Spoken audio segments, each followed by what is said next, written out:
All right, let's jump right into this explainer and uncover how an ancient story actually holds a profound, hidden secret about the cyclical rhythms of our own bodies.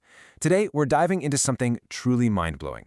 We're going to decode a very specific window of time known as Apara Ekadashi, or Achala Ekadashi, which happens during the dark phase between the months of Vaisakha and Jyeshta. Now, at first glance, the traditions around this day seem rooted in a very old, super dramatic piece of folklore. But beneath the surface, it's actually a masterful encoded message about ecology, human biology, and the incredible synchronicity between the Earth itself and our own nervous systems. So ask yourself this: what if a legendary ghost story was actually a survival guide for your biology? Sounds crazy, right? The tale of Apara Ekadashi totally sounds like a spooky campfire myth. It's got murder, a restless spirit, a wandering sage, the whole shebang. But as we peel back the layers and look at what's literally happening in the environment during this time of year, this story reveals a breathtaking ecological truth. It isn't just about outsmarting a phantom. It's a brilliant blueprint for how to survive and honestly thrive during periods of extreme external depletion. Let's quickly walk through the story to see exactly how it's set up. The narrative kicks off pretty simply. We have two brothers, Mahidhwaj, a kind and generous king, and Brajdhwaj, who's cruel and jealous. One day, Brajdhwaj seizes an opportunity, murders his good brother Mahidhwaj, and buries him under an aswatha tree. Because of this sudden violent end, Mahidhwaj becomes a ghost, trapped right there in that tree. Sometime later, the great sage Dhumavati Rishi happens to be passing by. With his spiritual vision, he spots the ghost, calls him down, and asks why he's stuck. The ghost has no idea. So, the Rishi explains it's due to the sudden nature of his death and his past deeds, and he commands him to observe the Achala Ekadashi fast. Mahidhwaj obeys, he fasts, and miraculously, he's liberated from his phantom form, attaining a divine body. It's a great story of redemption, for sure. But what is it really trying to tell us? Well, here's where we hit a massive paradigm shift. This isn't just a tale of family rivalry. It's a brilliant, incredibly precise allegory for what happens to the Earth during the harsh heat of the Jyeshta month. We really need to look at this story through a completely different lens, a lens of ecology and seasons. You see, the stories we tell often perfectly mirror the world we inhabit.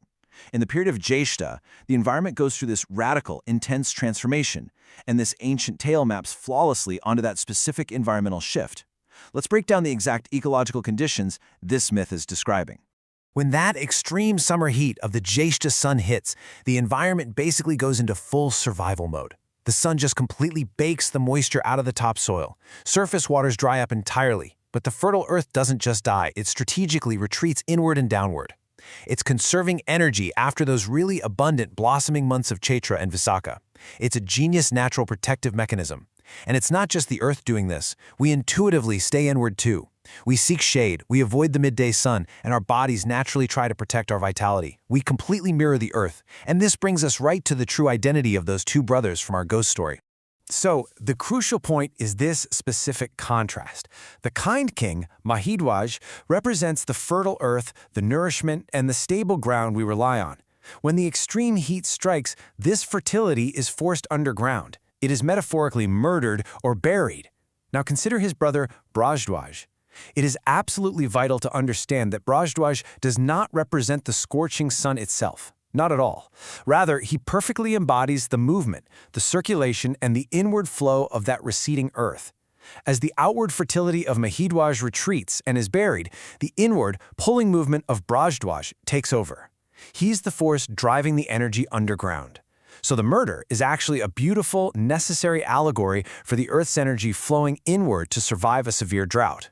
And honestly, this brilliantly illustrates how every single element of the myth is an ecological map. Mahidhwaj gets buried under the Ashwatha tree because that tree represents manifestation with incredibly deep roots, drawing energy from way deep inside the earth to sustain itself when things get rough on the surface. And Dhumavati Rishi, the guy who saves the ghost, Dhumavati relates to sacrificial smoke. He literally represents the very first hint of monsoon clouds rolling in, signaling the end of the sun's scorching sacrifice. We see this exact same theme with Dhumavati, the goddess of barren land, acting like a winnowing basket to clear away the dust for next season's renewal. Even Hanuman is worshipped in this month, acting like the downward-moving breath, the Apana clearing out bad forces. It's this entirely interconnected, brilliant system of environmental survival.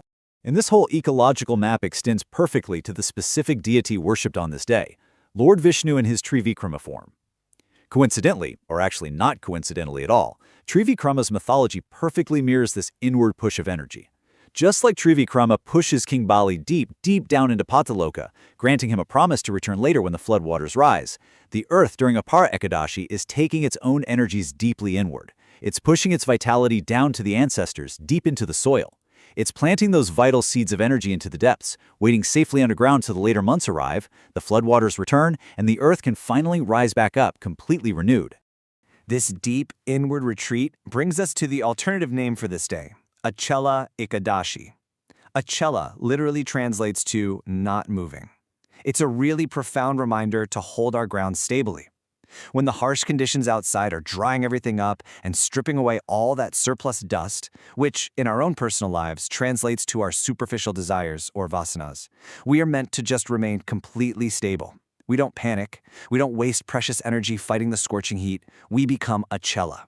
We pull our resources inward, just like the earth does, and we let the harshness organically clear away what is no longer necessary. Okay, so shifting gears from the earth straight to your biology, why is the act of fasting on this specific day so incredibly impactful? Well, Ekadashi Tithis, these specific lunar days, happen precisely when our senses, our indriyas, are naturally in a highly elevated state. Biologically speaking, the heavy process of digestion naturally forces a lot of our awareness down into our lower centers. But if we practice upavas, which literally means to be near the divine, and we fast, we redirect that immense energy. By skipping the heavy digestion, we keep our awareness from dropping. Fasting during this naturally heightened sensory state takes the strongest phase of our mind, our manas, and points it straight toward profound inner stillness. It gives us this massive, targeted biological and spiritual push. To really grasp this, think about those brief, beautiful twilight moments of a day, Sanjya time.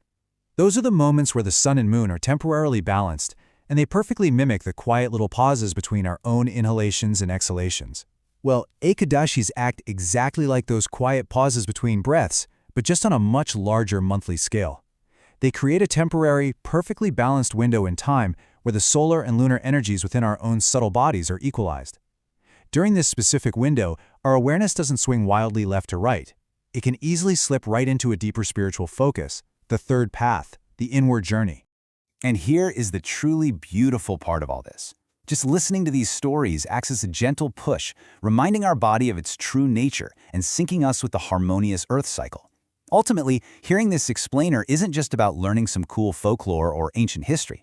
Engaging with these narratives is actually a physiological tool. Just like catching a glimpse of a sacred image can instantly trigger a profound sense of peace, taking in these stories gently nudges our bodies. It's literally telling your nervous system, hey, don't panic during the dry spells, hold stable. It aligns us seamlessly with the Earth's natural inward-flowing rhythm. So as we wrap up this explainer, I want to leave you with a question to chew on.